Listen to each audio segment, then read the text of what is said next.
For this student mentor showcase, we have mentor Zek with us, and he's going to show us a project he created to help him study for some of his classes. So, mentor Zek, would you like to explain the project you created? Sure. So I'm taking a music class this semester, and music isn't my favorite subject. Um, and one of the things that is a big part of this course is that we are totally allowed to use our PowerPoints on the quizzes.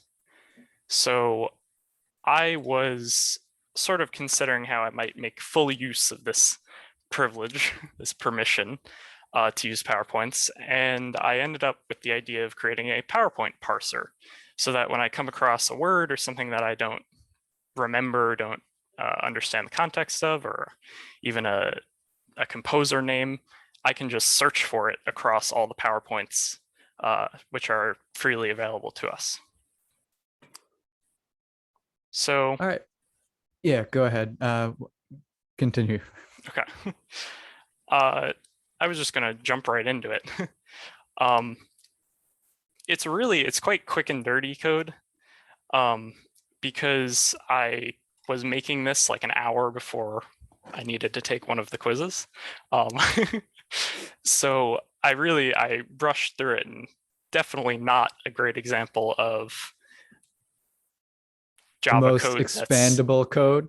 yeah, it's very, very, very, as I say here in my notes, very hacky. Yeah, I Um, saw that comment in there. I appreciate it. and completely the improper way to do this. If I submitted this for like, if I was doing a job, um, I would be fired instantly. So I'm just gonna start to go through. So the first thing that I do in my main Java class is I create a static file array. So file is a Java library that lets us interact with like computer files. So we were given basically all of the PowerPoints for the class, and he posts them week by week. So I basically have just a file of them, and I've named them one for every class. And these are PPTX files. So that's like Microsoft's like online PowerPoint format. So I start off with this like file array called contents. And again, this is a horrible way to do this. There's so many better ways, but I was in a rush. So I start by making an instance of another class over here that I'll dive into in a second. And then I create a file called folder, which actually contains the path to this PowerPoints folder that I showed just before. So school music 101 PowerPoints. And you can see that that's where it goes just from my home directory. So before we get into exactly what this is, because that's a pretty long line of code, I'm going to pop over to the PPTX reader class. So PPTX reader uses something called Apache POI, which is a really, really handy external Java library for handling Microsoft-like formats. So if you're ever interested in like taking apart like doc files or anything Microsoft format, saving stuff in Microsoft formats, this is definitely the way to go in Java at least. And that can be downloaded like from their website, and you can implement that library. It's not included with the Java like runtime environment.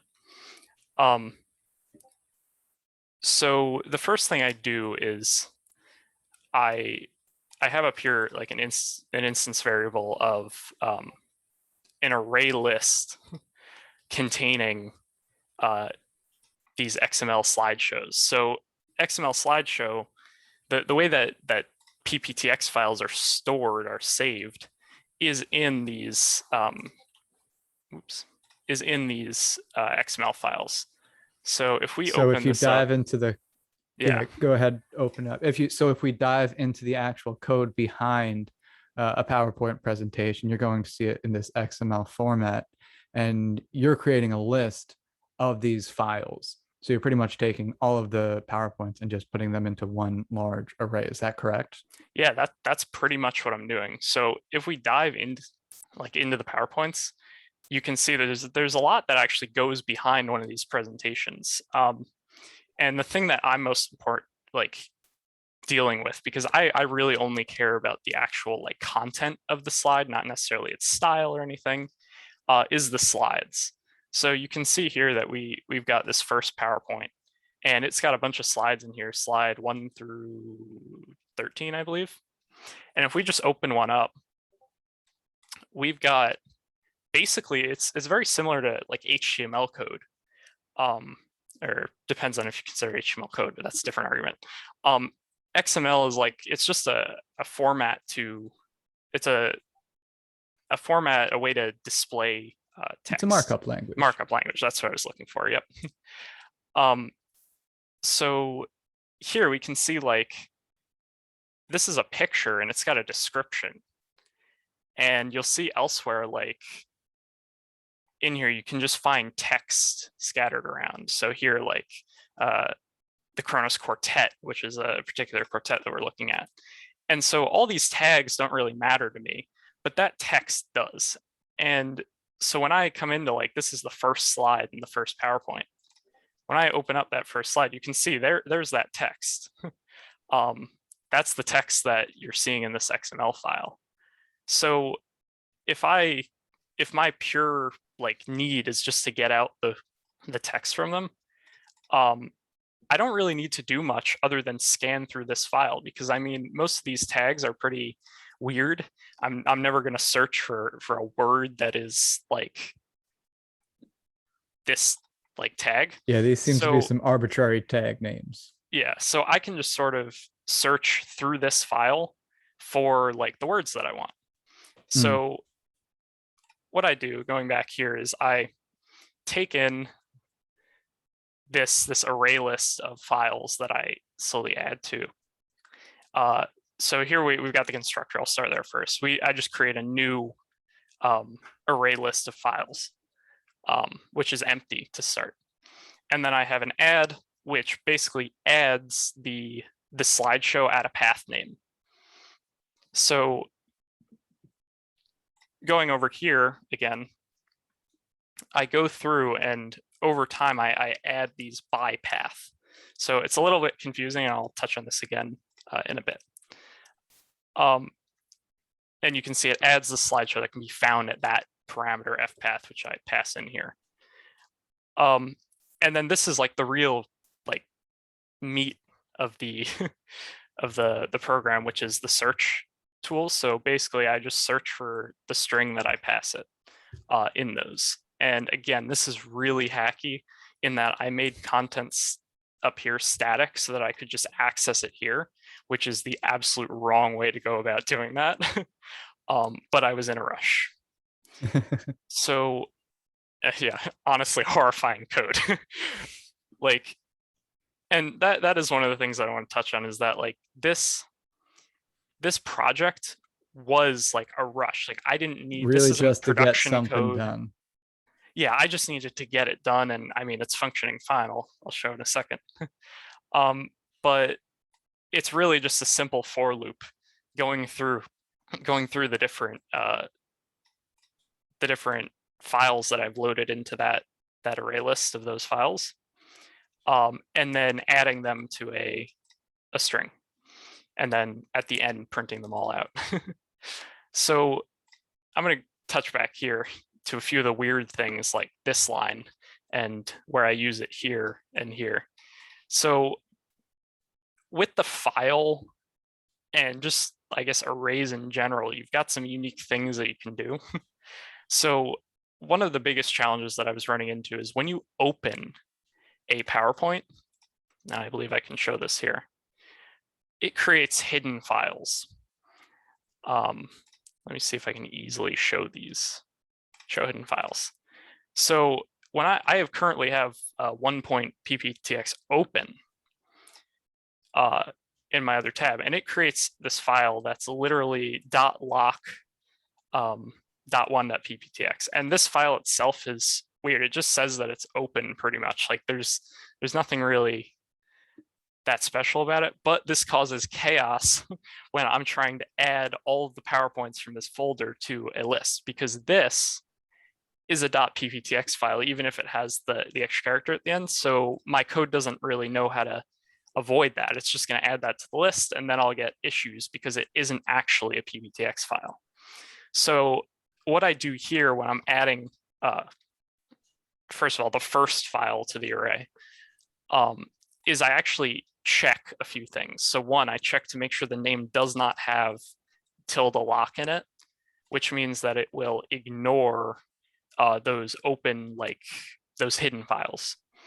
The other thing I check is I want it to not be null, which gets weird because like I really didn't think that this would be required for this, but some unique aspects of the libraries that I'm using require me to make sure that it's not null, because if I get a null from it, like basically when it finds a lock folder, it returns null. So I don't want it to try to add null. That's a problem too. So that adds the first file from that. So this normally will be like 1.pptx is now added to the array list. And then for the rest of them, I just loop through a for loop, ignoring the first one and removing these from the folder as we go. So yeah, here we actually add them to the instance that I've created. And then this is another for loop where I basically just add the contents one by one. One of the biggest challenges with this is that while you would expect it to add these files, these like PowerPoint files linearly, because like here they're nice and ordered from 1 to 12. In reality, it doesn't order them from 1 to 12. It just picks up random files from the folder. So you'll see in a second that when I run the code, in fact, I'll run it now. It was already running in the background, but I get a really nice, like adding PowerPoint 1, 2, 3, 4, 5. Now the issue I was running into is when I search for a word, I'm sure music exists somewhere in there. I want it to print out one by one these PowerPoint PowerPoint files. And I was experiencing issues where essentially like these were all over the place. So I wanted them to be ordered from 1 to 12. So I needed But initially they were scrambled. But originally they were scrambled, yeah. So I needed to create, using this global static, basically, contents, I needed to be able to detect whether it was like what the name was and go incrementally. And I tried sorting them. I tried a whole bunch of different stuff as quickly as possible. Just remember, I'm doing this quickly. And I was just getting so much chaos that I decided I might as well just go down the list basically and hard code it in is pretty much what I did. I hard coded it to look from 1 to 12. Although if I add another file, it will know that 13 comes after 12 pretty easily, because that's just like how it is. It's looking at it incrementally. So anytime you add a file to this folder, you need to make sure that you number it sequentially in the order that you want it to be read, correct? Yes, exactly. Yeah. So I took on the ordering task, basically. Yeah. So I'm manually ordering them. So that adds them to the actual instance. And then the final part is like the really simple, just I make a new scanner, which asks me for user input. And while true, which means forever, it asks me what I want to find and searches for that in the PowerPoint. So I showed before when I search for music. Oops. So first it adds everything. And I just printed this out. This was debugging, but then I realized that it's actually important just in case like it misses a file for some reason. And now on a test, I'm spending time trying to find something that might be in a missing file. And then I can search for anything. So if I want to find where piano is mentioned, We can see, oh, piano is mentioned on slides 13, 16, and 17 in PowerPoint 4. And in PowerPoint 5, it's mentioned in slide 9, and so on. So one of the most interesting things that was sort of unintentional is that because of the way that the XML files are stored, I get some sort of interesting results that actually prove to be beneficial. So if I look in PowerPoint 5, I believe this is the one that has it. When I go to slide 9, and you'll notice some of these are missing contents. That's where videos go. Mhm. So here it just directly says piano, but another example, in fact, I'm determined to find this example now because it was quite interesting and gave me quite a moment of, how does that work? Let's try 7. Not in here either, but I'll give the example that basically images have backup text. So if an image can't be displayed, there's text that can be displayed instead. So I believe we showed this with like slide 1. Oh, the alternative text. The alternative alt text, yeah. So here we have like image result for Tiny Tagak and the Kronos Quartet. And it's called picture 6. So if I look for like image in here, you can see that I got a lot of results. And one of them is on slide 1.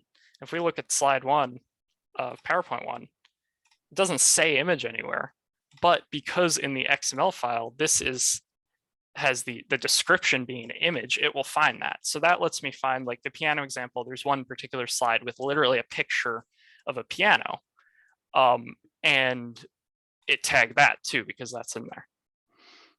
So I guess overall, this was one of those like really quick things that like shows sort of the power of programming. Like instead of going through and manually searching all these files while I'm taking tests, I'd say probably like an hour to quickly throw this together, which includes learning how like the POI library works and importing it. And taking like the skills that I'd learned elsewhere, I was able to apply it to something new, something that, while a little bit hacky and done quickly, is really functional. Gets the job done. If not beautiful. Yeah. Yeah, I mean, that's interesting because I think for a lot of people, the whole concept of coding, especially if like you're new to it or haven't really learned it yet, is kind of this like mysterious black box. And it's almost magical. Like everything's magical until you understand it type thing. But coding really is just a tool. And the same way that like you might need to throw something together on the computer, and if you have no experience with computer versus you know how to use Photoshop a little bit, and you know how to use Microsoft tools, like you can get something done real quick, like if you need a poster or whatever.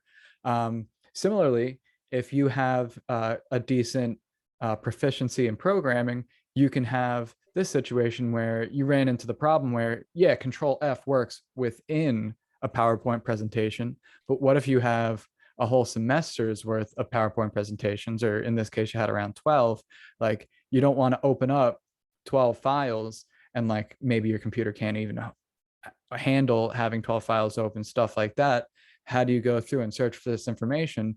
You just created yourself a very useful study tool that allows you to parse through all the files at once, something that ordinarily you wouldn't be able to do, but you were able to just create that tool on the fly. Mm-hmm.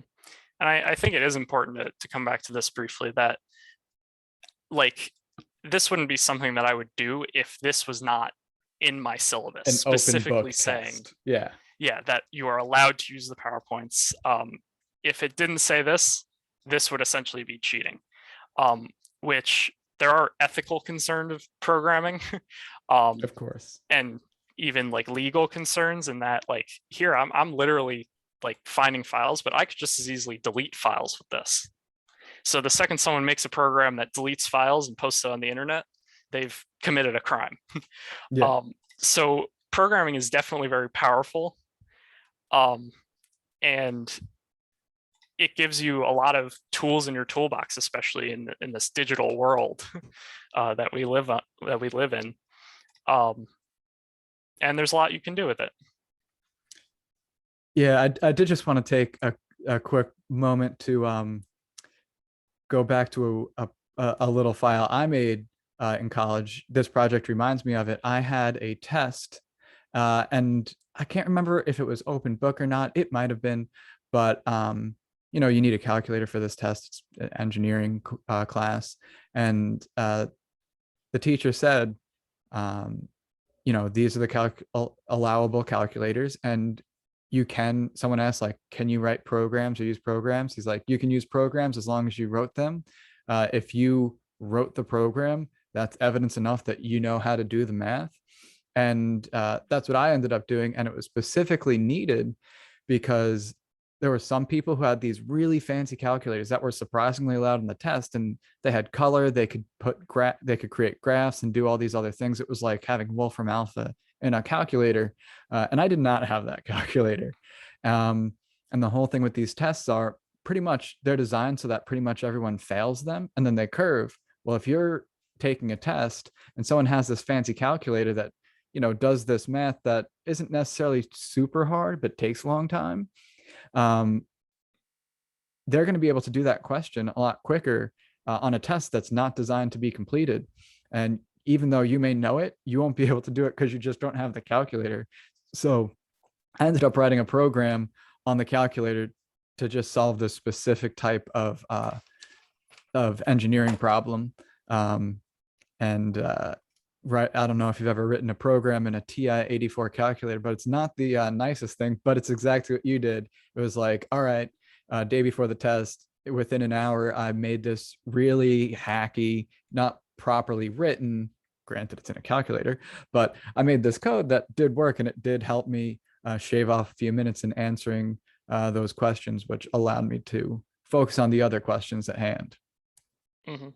Looking over at my desk where my TI-84 sits, I really wish that my teachers would let us make programs for that, because it really does, like, it is an amazing sort of world, programming, and there's so much you can do with it, even to something as simple as a calculator, creating programs that can do lots of mathematical computations that are sort of iterative really fast. So like when I think of like one good example is like when you're doing slopes. Slopes are really easy, really simple. You just like one Rise point, over run. Yeah, rise over run, y2 minus y1 over x2 minus x1, really simple. But getting those, like putting those together in that format can be a pain to do on the calculator. And if you have to take like 40 slopes, then you're going to be spending a lot of time putting them into your calculator, where a program you could literally make it super simply. So, and especially on a test when like things are under time and you're writing things and you hope that you just don't like write a number down in the wrong spot. Stuff like that helps. Yeah, the worst is when it's like iterative. So when you need to take the slope from like one point to another, and then that point plus one to another, like you forgot one minus sign in the beginning of your at the beginning of a calculation just throws the whole thing off. So yeah, programming is powerful. I thought this was an interesting little project to show off. I have plans to expand it. I want my my little output to have links to the slides. Yeah, that'd be the next step, like a nice, like a kind of user interface. Yep. So I could just click on them. But yeah, that's all I have. Awesome. Well, this was a cool project. It's almost surprising that you think after some time you can control F in a file. You'd think you'd be able to search through a bunch of files, but I guess not. But it looks like you're well on your way. Yeah, well, I guess you can search through multiple files, especially with like LibreOffice, like I'm using. But the issue came down to time. It took a very long time to search through that many files. Exactly. Even at once. So this was, and they don't give you as much context for finding where all those entries are within the Yeah. files. Yeah, it's not like Notepad++ where it lists out the Exactly. file and the line. Yeah. All right. Well, thank you, Mentor Zach, for showing us this project. It was really cool to see. My pleasure. Thank you for having me. No problem.